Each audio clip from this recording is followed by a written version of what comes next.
The Watcher in the Walls.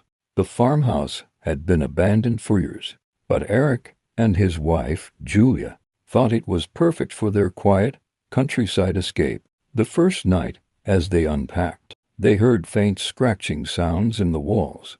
Probably mice, Eric said, tapping the drywall. But the scratching grew louder as the night went on, almost rhythmic, like something dragging nails across the wood. Julia swore she heard faint whispers too, but Eric dismissed it as the wind.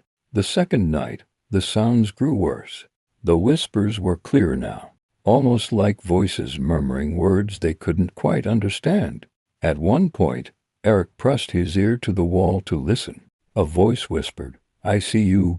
Eric stumbled back, heart pounding, but there was no one there. Julia wanted to leave, but Eric convinced her it was just an overactive imagination. That night, Julia woke up to find Eric standing in the corner of their room, staring at the wall. His fingernails were bloody, and he was muttering something she couldn't understand. When she called his name, he turned to her, his eyes wide and terrified. "It's inside the walls," he whispered. "It's watching us."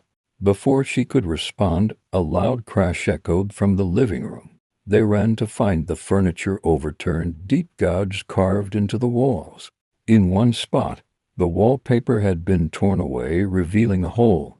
Inside, they could see a hollow space, too dark to make out. A long, pale hand reached out from the hole. Julia screamed, dragging Eric toward the door. But as they turned, they froze. The walls all around them began to bulge, shifting and pulsating as if they were alive. A voice echoed from every direction. "You shouldn't have come." The next morning, the farmhouse stood silent again.